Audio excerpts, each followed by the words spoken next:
Welcome to Happy Times and Places, a positively inclined Doctor Who episode commentary podcast. I, Toby Haydock, have asked a friend to choose a Doctor Who story. I watch it, commentate along, dropping in facts and observations, all the while trying to guess what my guest's favourite thing about each instalment might be.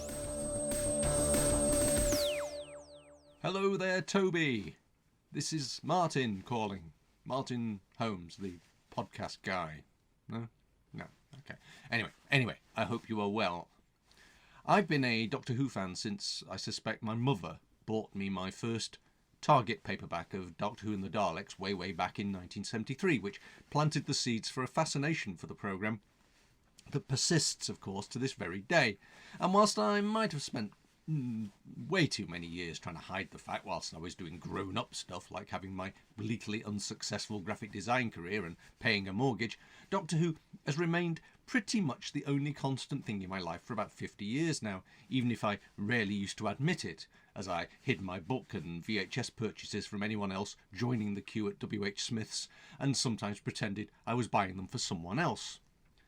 Doctor Who, of course, is a magical show that somehow seems to bring a little bit of magic into the lives of anyone who enjoys it, and for me it triggered an interest in all sorts of old and archived TV, which has led to my current massively obscure life as a prolific podcaster and narrowcaster on my own show Vision on Sound and those of my podcasting pals.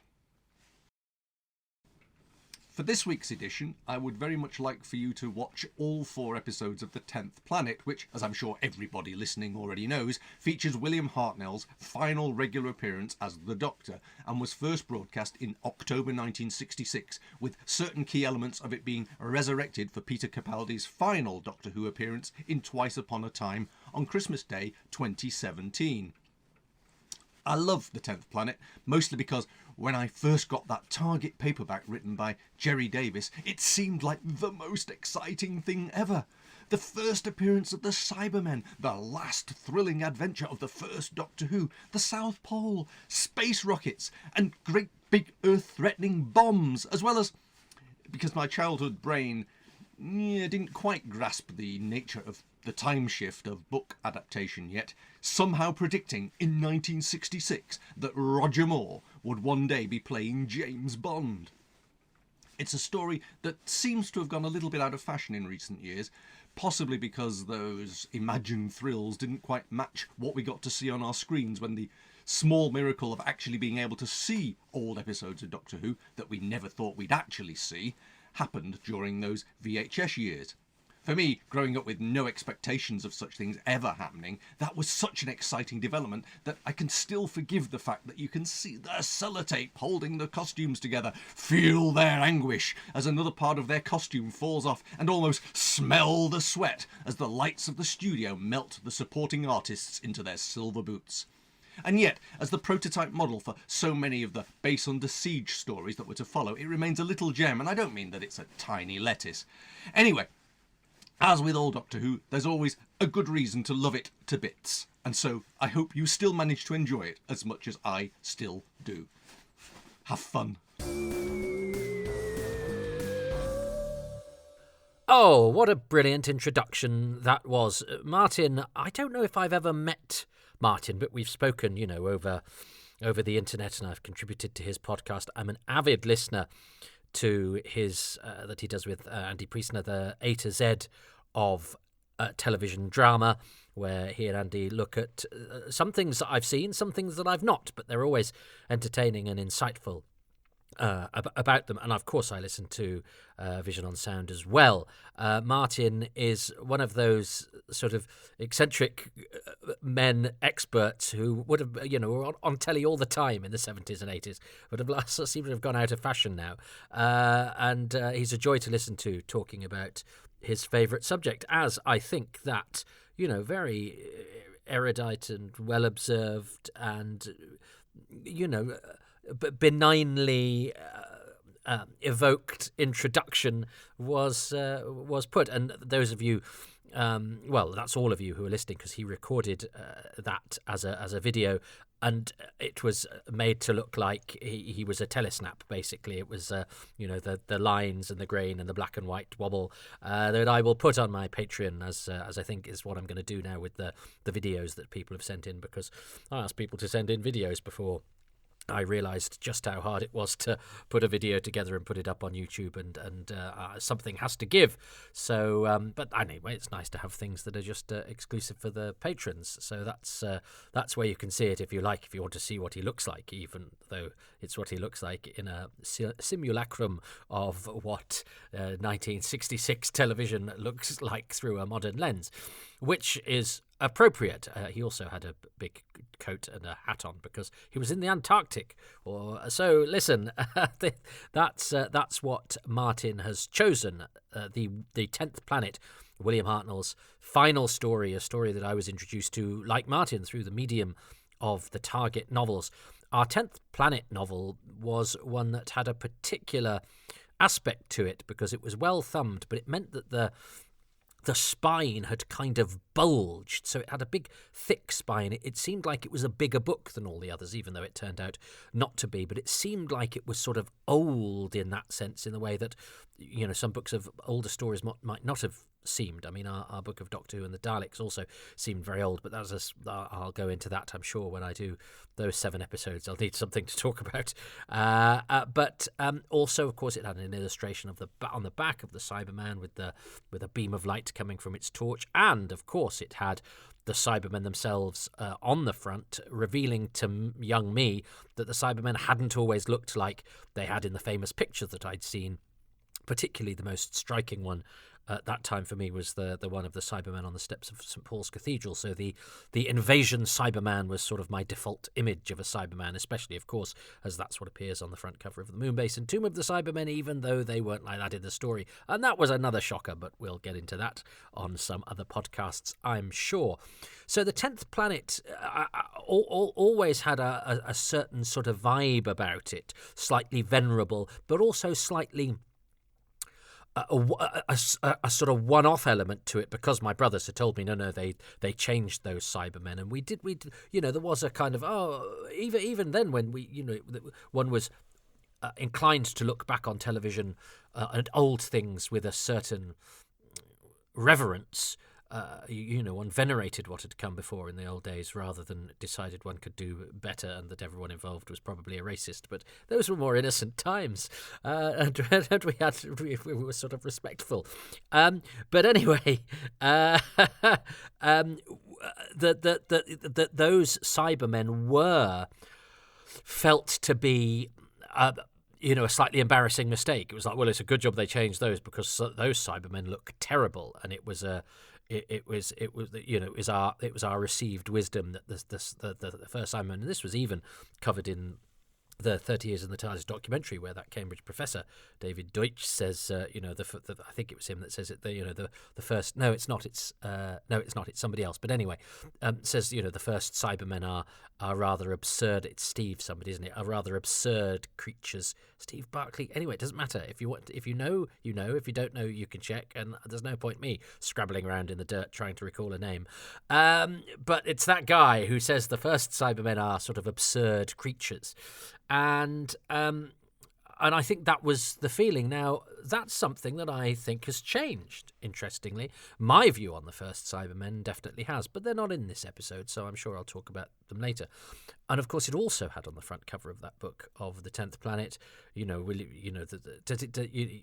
front and the back cover, it says it's the first Cybermen adventure, but also it's the last adventure for the first Doctor. So it seemed just so right that Doctor Who's other monsters would debut and see out the very first incarnation of the Doctor. It was almost like it was meant to be that these creatures were destined to be, famous Doctor Who monsters. Of course, so many things could have happened that would have meant that wasn't the case. And that, there was certainly no guarantee, even at the end of the Second Doctor's era, that the Cybermen would perhaps come to be the foes that they are, because they were big Second Doctor foes, and then don't appear with the Third Doctor at all.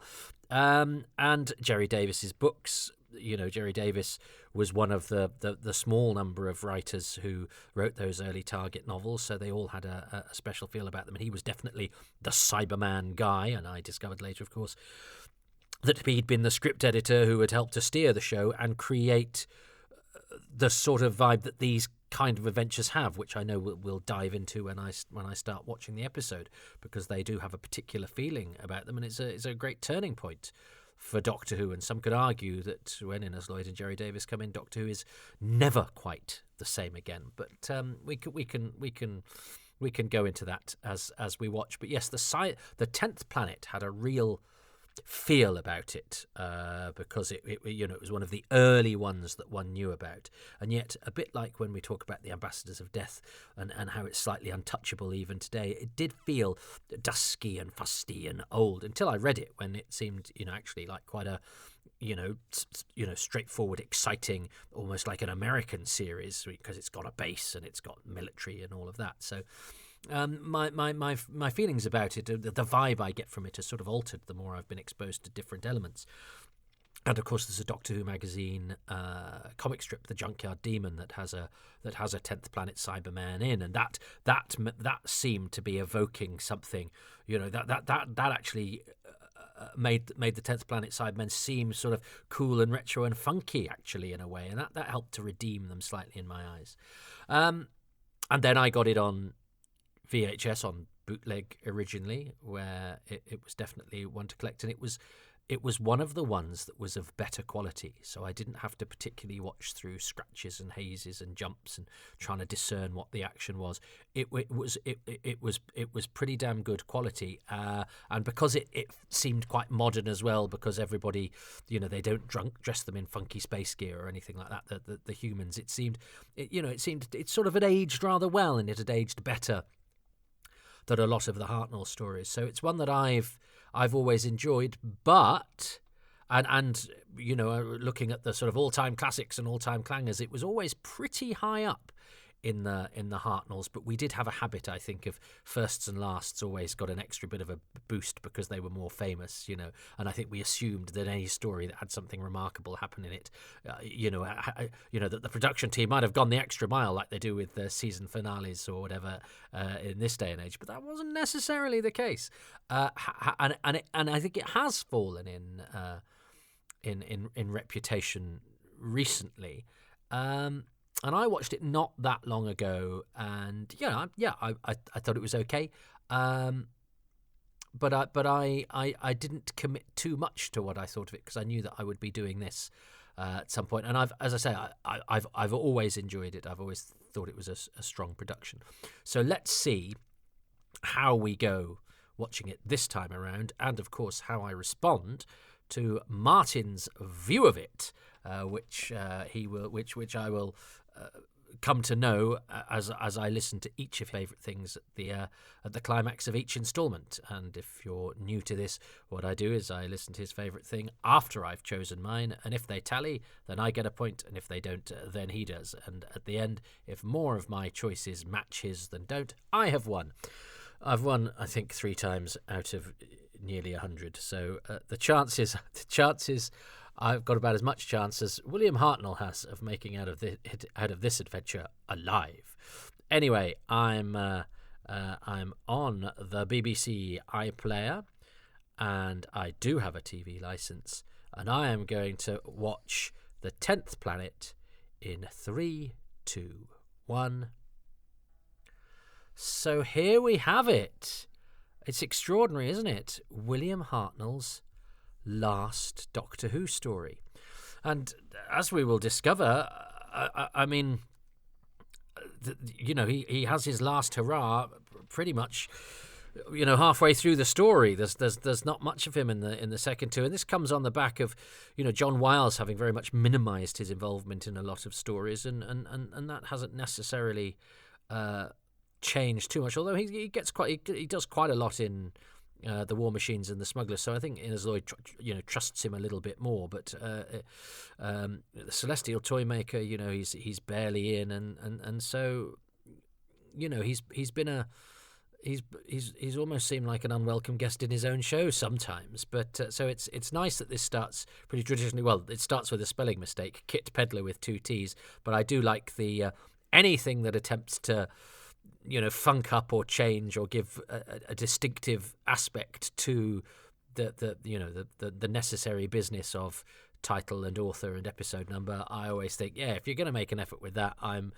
trusting you to give me something that feels like everybody's invested in this. This feels to me very Jerry Davis. Jerry Davis to me seems to be international crew, brash leader. And these are things that the show then carries on doing.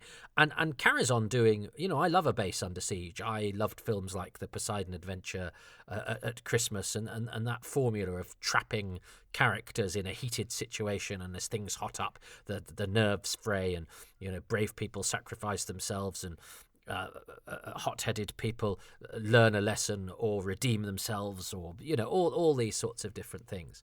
And this feels like it's a production that's trying to be sort of very down to earth and action adventure, and yet it's tying in with the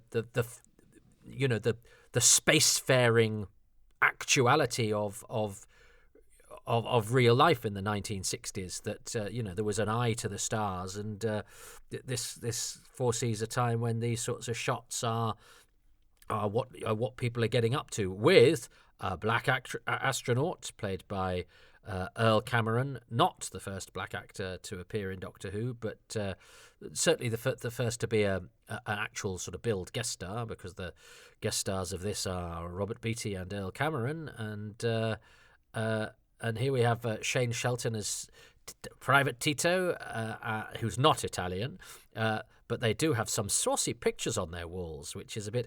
I was watching Dark Star the other day, and I noticed that the saucy pictures have been sort of blurred out rather unsubtly. But yes, saucy pictures on the door of on the wall of their bedroom, in which they have a periscope. Obviously, size is at a premium here, but I think this Arctic set is very good. Arctic, Antarctic, don't write in. South Pole, isn't it? It's the South Pole, polar base. But yes, this feel for an international crew and people in sort of military fatigues, and Derek Martinez is directing. I think Derek Martinez is one of the finest directors of Doctor Who, partly because he just makes everything look so good, and I don't mean flashy, but I mean solid and real. He's over the production values, or it's just a massive coincidence that there's a sort of realism that he strives for, and he casts well as well, and doesn't always cast showily. I think sometimes he sees the need for having good ballast amongst the supporting cast who won't distract from anything by either being too flashy or, as can sometimes happen with Doctor Who supporting cast, not too hot. And this stuff feels great. It's lovely to see the return of Doctor Who's Astrakhan hat. I love Ben and Polly. Isn't it odd to think that other than the War Machines, which isn't complete, I watched the War Machines the other day trying to work out how much we were missing of the fight in the warehouse, which would make episode 3 a very different prospect, I have to say. A whole minute is missing. Can you imagine a whole minute missing from, say, the Cybermen emerging from the tombs in the Tomb of the Cybermen? It would make that episode feel like it had lost its showpiece moment. But anyway, that's the War Machines, which I've already done and probably didn't talk about that enough because I hadn't done the deep dive that I did the other day, which I did just for fun. Shane Shelton here as Tito became a millionaire, sort of eccentric collector of stuff. I don't know if it's still on YouTube. He would take part in sort of those funny races that rich people do across the world. I can't remember what they're called now, but there's footage of him arguing with Vic Reeves. But yes, he's no longer with us now. John Brandon, one of the few Doctor Who actors to have appeared in Dynasty. He's also somebody will say now, yeah, what about Kate O'Mara? And you go, no, that's very true. Kate O'Mara was in Dynasty, but I think of her as a sort of English export, whereas John Brandon's the other way. He was an American working in the UK who then went back to the States. Is he in Dynasty or Dallas? I think he's in Dynasty, but he's in quite a lot of sort of American shows. He's in Lou Grant as well, Hill Street Blues, but there are other Hill Street Bluesers. Olaf Pooley is in an episode of Hill Street Blues. But John Brandon gives us a nice crossover to Doctor Who and some American shows, and he's got that kind of hard-bitten, kind of genuine US thing about him that I don't think in this time period you got from British actors trying to be American. British actors are much better at being American now. But I think this benefits from going, let's get a genuine American to play American Sergeant.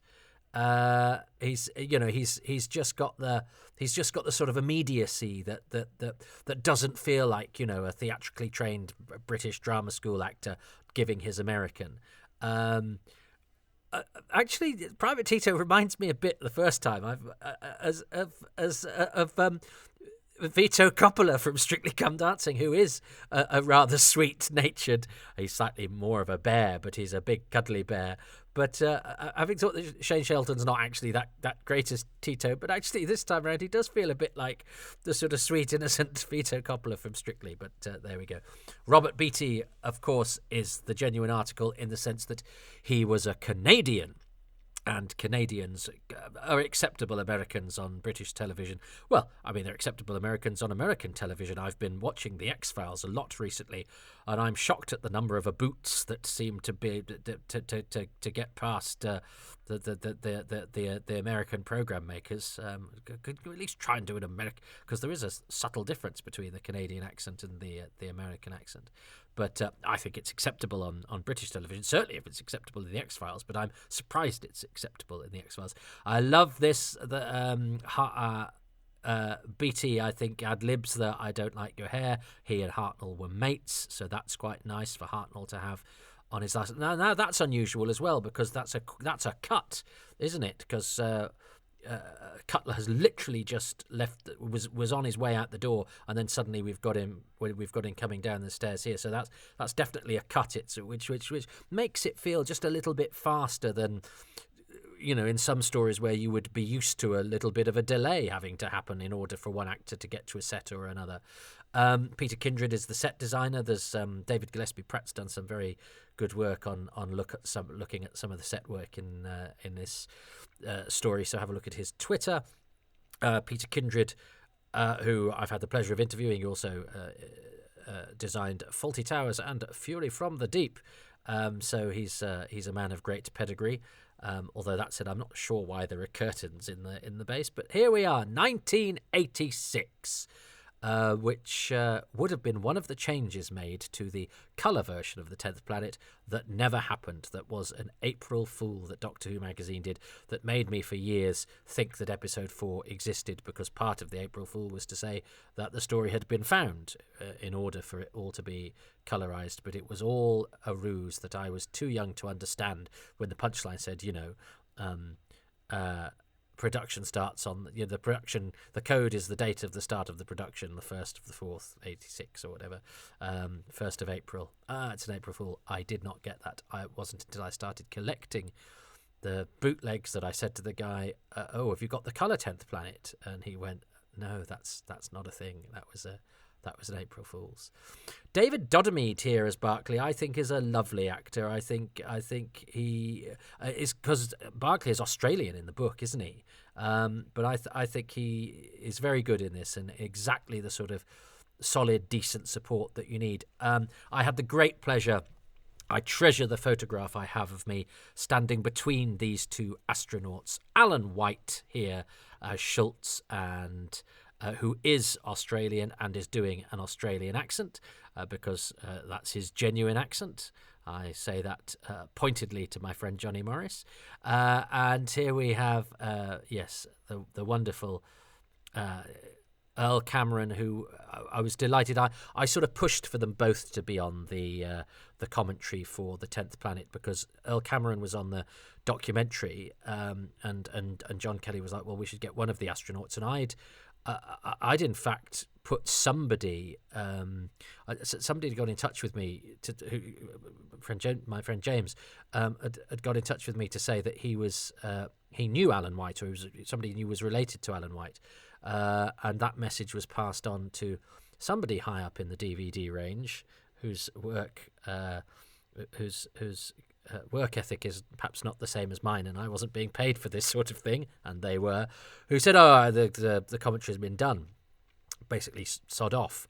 But fortunately, this person also approached me and said, "Oh, it's a shame that the commentary has been done, because anyway, if Alan White's ever useful," I was like, "It hasn't been done." And so I went back to John and I said, "Look, we've got to get them both on. It doesn't, we've got to have them both on, because we can't not have Earl Cameron just because he's in Chris's documentary, because we'd sometimes go, well, let's not double up if the other option's available. But you've also got to have Alan White, because he's not been interviewed. I think he's really good in this. I think he gives a really naturalistic performance. I love these two astronauts. They have to do a lot of heavy lifting whilst just sitting in chairs, but there's a little sweat on their brow, but they're both really likeable, and they don't get an awful lot of screen time, but they do an important job, because they are the people in peril, really, in this episode. And I think they give those naturalistic performances that you want from this sort of program, as the program moves in to a slightly more naturalistic phase. This is not the weird 1960s Hartnell era. I've said this before, that there's a strangeness to the Hartnell era that starts to disappear from Doctor Who, as Jerry Davis goes for his much more sort of American B-movie kind of feel, which is not a pejorative for me. I love American B-movies, and I think it suits Doctor Who. That feeling suits Doctor Who very well, because you have all this, the military stuff and the scientists, but that feel is disrupted because Doctor Who comes in as a sort of magician to upset that. So it has all the excitement and action of American B movies and the plausibility of them, but the sort of magical, slightly offbeat element, the Doctor Who element, the Doctor Who the character brings to it. So anyway, we got Alan White and Earl Cameron on the commentary, and I have a lovely picture of me between the two of them. And when I met Earl Cameron, I made sure I shook his hand and said, it's a real pleasure to meet you. How do you feel coming back to see yourself as a spaceman? And he said, did we get to Mars? And I said, well, no, you didn't make it back either. And he was an elegant gentleman, and Alan was a really cheerful, happy guy, and they were really, really happy to be reunited. Alan, of course, is also Roland Walter Dutton in the Dance of Death episode of The Prisoner. Yes, I do feel that Jerry Davis gives a sort of a plausibility to Doctor Who that leads the way to the sort of adventures that I grew up on, because a lot of them made for the more exciting target books of people. It's become the cliche now, and I think there's a very convincing argument to say that Doctor Who got a bit too base under CG, but it has become a staple of the show that when we do it even now with, the Impossible Planet or the Satan Pit and to a lesser extent, Under the Lake and Before the Flood, it's a template that I enjoy. There's no reason not to shake it up, and I think the Before the Flood does that. But it's I think it's a useful weapon in Doctor Who's arsenal. But I can understand people who fell in love with the series prior to this, who might say, well, actually, Doctor Who was a bit more eclectic and a bit more imaginative and a bit and had more variety of tone and style before this became the sort of default language of Doctor Who storytelling. But this is an early go at that. We had the modern day setting with the war machines. This is the future, although it doesn't try to be too futuristic, and I think it benefits from that. The fact that nobody's got space hats or those terrible slacks that people wear in those terrible one pieces that people wear in Fury from the Deep and the seeds of death, which really aren't flattering at all. I think this sort of shirt and tie and jumper stuff does the actors no disservice, and again gives it that grounding that helps us to feel that this sort of stuff is just perhaps a little bit more plausible. I've been watching a lot of the X-Files, as I said, and just those sort of little typed captions and the fact that it's in government buildings and it tries to give you the impression that this is taken from an actual file in an downstairs bunker, and what you're seeing could actually be real. I think it brings you into the drama, and so any tension that you feel has an element of reality about it, and anything that you think could happen in the real world, I think is much more dramatic in that sense. So I really like this, and I think Derek Martinez gives it a good feel. And look at the TARDIS crew way back in the set there. It's a very clever design that allows us to have bits of action in different parts of the set, but occasionally allows us to have that depth of field as well. But it means you've got all that stuff, and you can hear the fact that we can still hear the sort of chatter of the control room whilst the stuff's going on here. It gives it an urgency, it gives it a busyness. It's a convincing sort of workplace, which all helps to sort of distract from the fact that the big issue with the 10th Planet is that I remember the discontinuity guide saying about Evil of the Daleks, it papers over its scientific implausibility with a confident swagger. The production here papers over a lot of issues with the script, which I think is as flimsy as the paper that Dr. Barclay is reading from right now. Now, I think it's interesting that they've decided to give the Doctor, the knowledge. He's come in as the person who knows what's happening, even though we've never met the Cybermen before. It's almost like, well, yeah, but this is part of my history. I'm up to speed with all of this. And Hartnell doesn't at all seem, on his last legs. I like the way he stands up to General Cutler. I like the fact that Hartnell seems to be in command of his lines, and he's got a real sense of foreboding here. But he's still got the sort of, the kind of eccentric vibe too. But he's gentle with it. I think this is an actor who can still deliver, and it's sad that over the course of this story, he frays to the point where he has a rather ignominious sort of exit. There's no song and dance about it, really. Secretary Wigner, who has a sort of international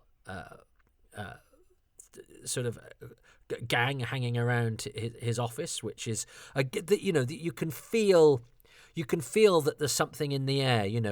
Star Trek is rightly applauded for saying, in the future, spaceships will be full of people from different countries, because once we go out into space, our silly boundaries suddenly become less important. The smaller we are in the universe, it's a bit like I always think, it's funny, isn't it, how where I'm, there's a north-south divide here, but actually the minute if you're from the north and you go down south, it's north versus south, and then as you get further up north, it's suddenly Manchester and Liverpool. Well, we're not northerners together against the south anymore. We're Manchester versus Liverpool. We don't like each other very much. Then as you get to Manchester, it's like, well, we're that part of Manchester and you're that part of Manchester, and your part's a bit snobby or your part's a bit rough, and then you're in your own street, and you're like, well, I like the people in my house much more than I like the people in some of the other houses, because we do the things the way that we do them and they do the things the way they do, and so the closer you get to home, or almost the more your dislike of the unlike ferments, and that's why I think it's very dangerous for us to live sort of on our computers looking out. It helps us to mix with other people, to realize that we have more unite us that divide us, or the things that are different about other people are more interesting. And of course, therefore, if you're to go into space, suddenly those barriers and those frontiers that we've erected for ourselves, either with the region or nation or culture or whatever.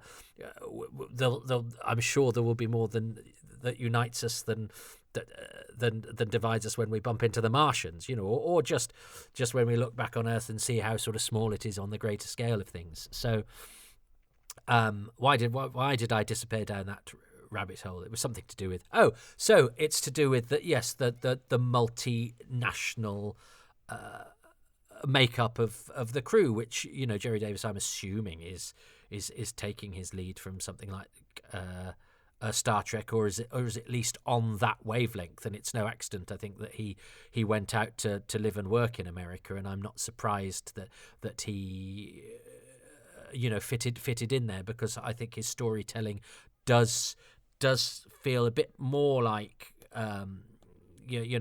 American shows, which I think is not ultimately right for Doctor Who, but the fact that there is a period of Doctor Who where they do that makes these Doctor Who stories feel like they have an identity all their own that I'm quite fond of. I love this. I love the March of the Cybermen music. I love it. I think these guys walking in the snow look absolutely magnificent. And I remember, and this is the bit in the book where I think the gun freezes, doesn't it? But that's the bit in the book where the sergeant's eyes widen and he's killed by the Cybermen. So whenever I've approached the 10th Planet, I've known that the American sergeant is doomed to be toast at the end of a chapter/episode. Sad for Private Tito, and of course the cyber chop was a real thing, and you see it in the illustration for the moon base as well. So that's why I was rather disappointed when I watched the moon base and it becomes more of a sort of interlaced fingers. I quite like that. I quite like the single sort of Mission Impossible, how to knock a guard out with a chop to the shoulder blades. But the Cybermen one is of course much more lethal, because they're so strong. With just one swoop of a single hand, they break your neck, which is pretty horrendous when you think about it. But it was another thing that made the Cybermen seem so special. They have the strength of 10 men. I love these closing credits, and by their nature, because they're not as scrolling on a mangle, on a turntable, it means that everybody gets a single credit. It doesn't say title music Byron Grainer. That was the discontinuity guide deciding that because Kit Pedler spelt wrong, let's just go with it. There is another spelling mistake that we will see in a future episode, but I love that, and the little sound effect that they have going over it, and they don't quite recreate it correctly in the animation, I seem to recall. So I don't know if you can't do it at the correct speed or the correct the correct movement somehow. You can't reproduce it on modern technology. I don't know. I love this picture, that the placeholder that I have here of Schultz and Williams as well. I love the fact we've got those really good quality pictures of those astronauts. In fact, I have one of those on my wall with a mount surrounded by signatures of all the people that attended the commentary recording, which was a highlight for me, because we got a lot of really good people, and also had some different people on the documentary as well. We made sure we didn't make it an identical lineup, and I'm very pleased about that too. And there were quite a lot of people to choose from, so that was very, very exciting. So I think that's a really, it feels like Doctor Who sort of growing up a bit and becoming modern. Now, as I say, I love the Hartnell era, and I love the mysticism and weirdness about it, but I do like the stories that feel like my sort of whimsical, fun, slightly childish sometimes show feels like it's trying to be a bit grown up. And and of course I'm looking at the astronaut pictures here. Bosk's costume from The Empire Strikes Back is worn by one of them as well, which is nice that the Empire Strikes Back has borrowed from a classic Doctor Who episode. So, and I love that cliffhanger. And I used to think that seeing the Cybermen's eyes and them having human hands was a shortcoming. But actually now I think it adds an element of body horror. And I think in Running Through Corridors I did say, we're Doctor Who fans, we see body horror where other people see sticky tape. It's because we see it through perhaps a more forgiving lens. But I do get what they're driving at with that there is a remnant of humanity within that socky carapace. And yes, they are perhaps a little bit bulkier than you'd like. You want a bit more freedom of movement. You want something probably a bit more sleeker. A bit more sleek, a bit sleeker. Sorry, I'm not going to cut that out, but I'm noting that I said more sleeker, and I will never forgive myself for so doing. But I still think they make for a great image, advancing, and especially to that Martin Slavin's space adventure music, which becomes the cyber theme. So all in all, I think there's a lot to recommend that. What will I choose as my favourite thing about it? Well, I mean, I don't think Martin will choose that, but the thing that I think that strikes me first about the 10th Planet is what I talked about of that sort of that plausibility, and that's a combination of Derek Martinez, who I think is quietly, unshowily brilliant, actually. At making everything just seem real and right. The fact that they decided not to go flashy with the costumes, the fact that they decided not to give futuristic speech patterns or anything like that, which can sometimes work and sometimes be a brilliant thing, but because it's only 20 years in the future, they decided to go we'll have the advantages of this in that we can make a few things that we can't do now a bit easier to do. But other than that, we're not gonna push that front and center, because it's actually the story and the characters and the adventure. We're not gonna have too many sort of bells and whistles in order to distract us from the business that we're going on with. Although the script does need distracting from, because it has a number of issues that I'm sure I will talk about as we go through.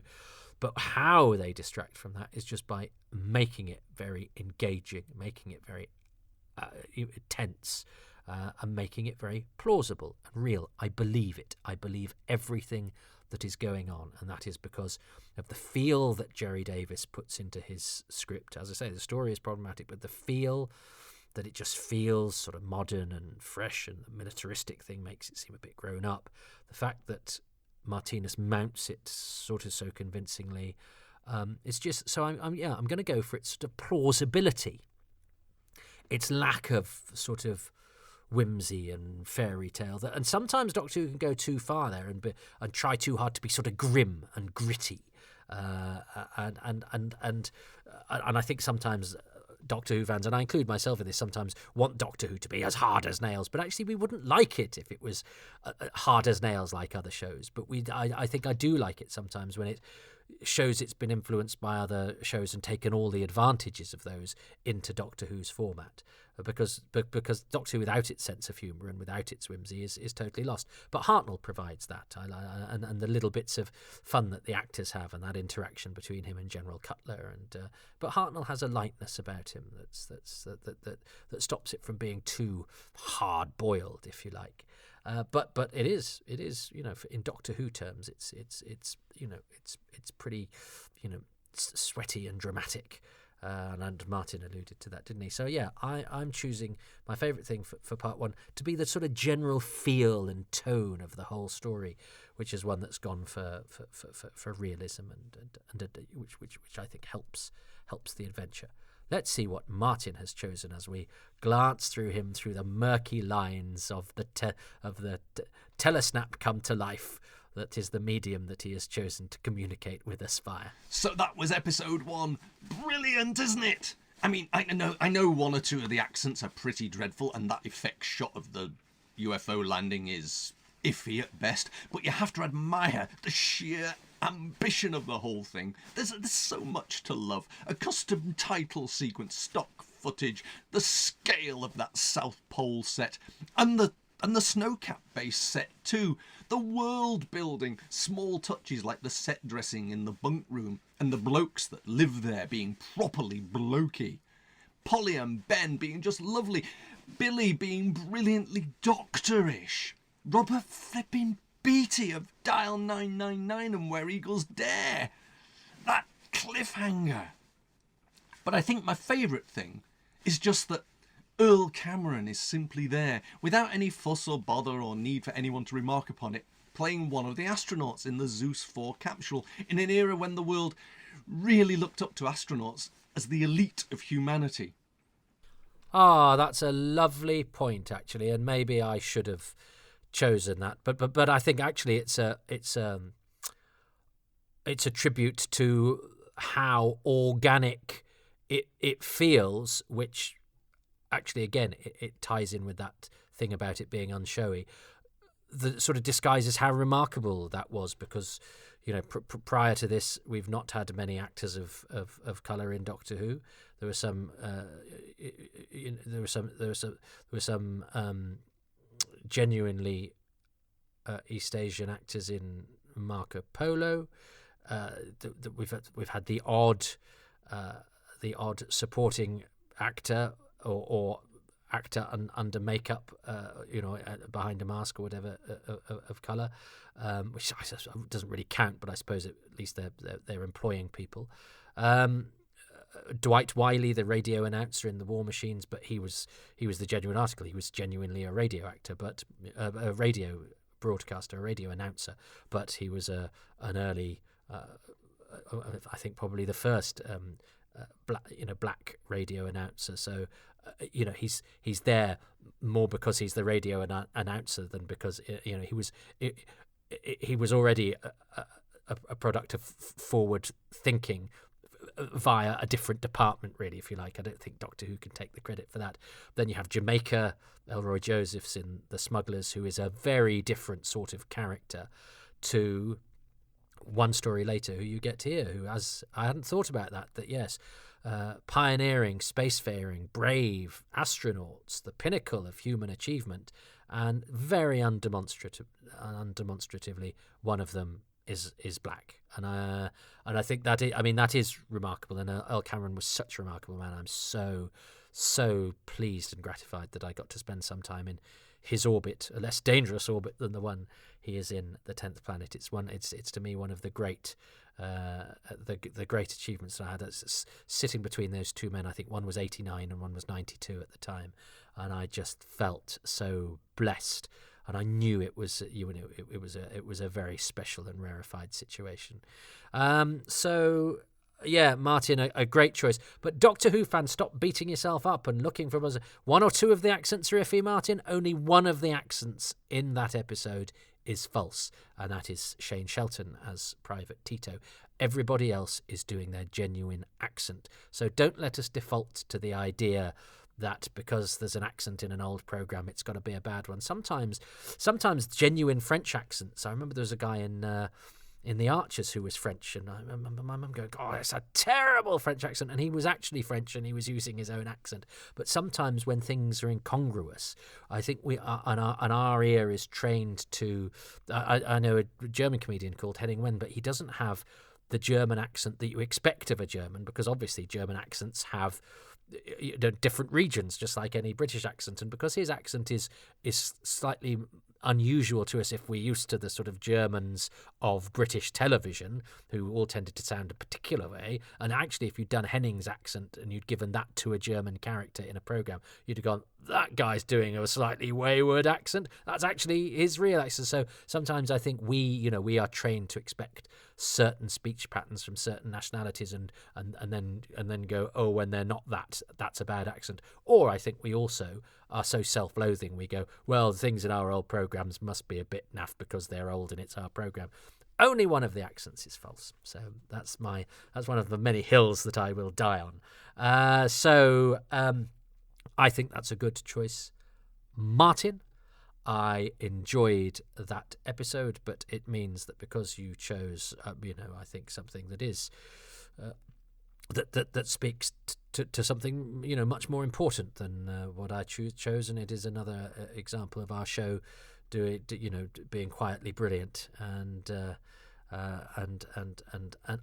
example of some of the remarkable people that have passed through it. I'm very happy that you chose that. I'm happy with what I chose as well. I'm happy with the way that episode 1 of The 10th Planet has gone, and I hope you at home have enjoyed listening to it. But it's getting cold around these here parts, so I'm going to put some gloves on, because I need to. Unlike the Cybermen, I'm not exposing my all-too-human hands when things are this chilly.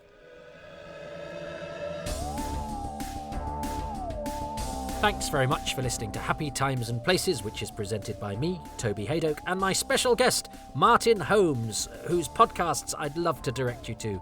Vision on Sound, which you can find everywhere there are podcasts, and the A to Z of television are just two of the places that you can find him talking with great enthusiasm and knowledge about his pet subject, which is all stuff that you'll be interested in if you're interested in this sort of stuff. I'm grateful to Martin and to the patrons who make these podcasts possible, and they include Ruben Herfindahl, Peter Burns, James Curray-Smith, Peter Harness, Ronald Hayden, Rob Leonard, Christopher Meredith, Gavin McLean, Stephen Moffat, Richard Straw, Neil Tate, Nick Tedston, Tim Arding, Nigel Bromley, Paul Cook, Richard Chalk, Peter Chamberlain and Grant Davidson. The music is by Dave Gates, the artwork by Dylan Patterson.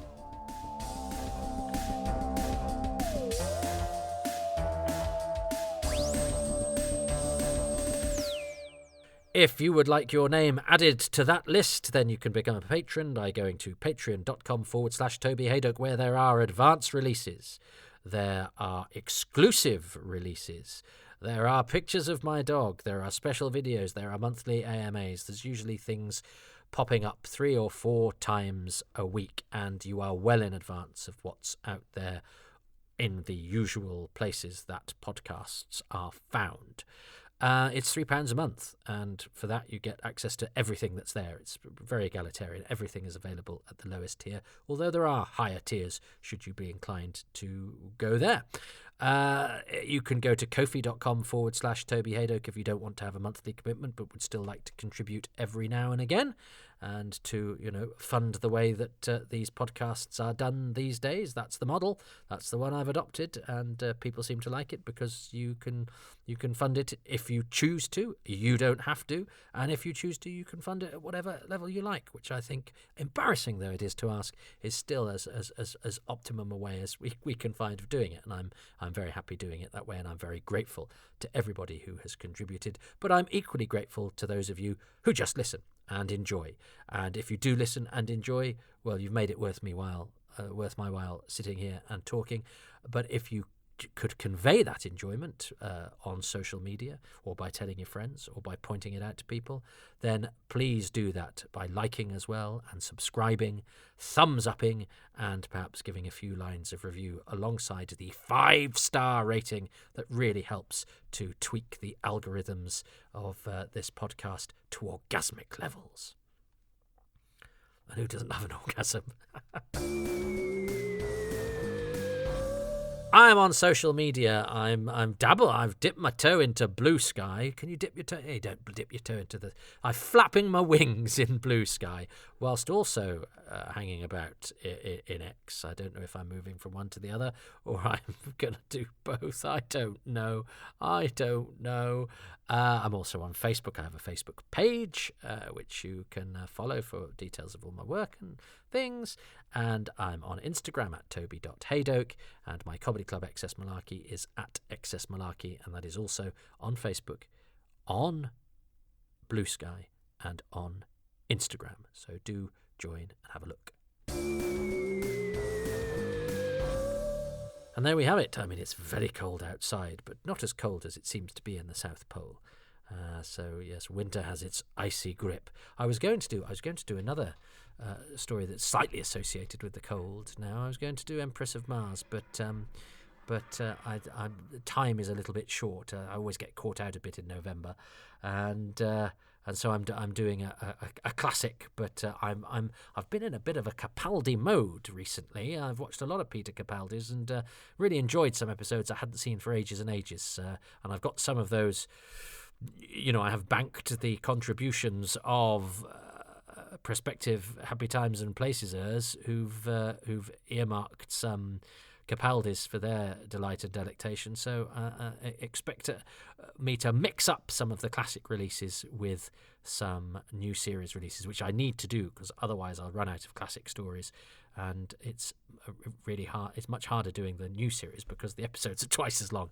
But I need to grasp the reins and do that, because otherwise that's all I have left. And the way to do that is not to shift Empress of Mars and do the 10th planet instead, but I have now, and it's too late. Oh dear. This old time availability of mine is wearing a bit thin.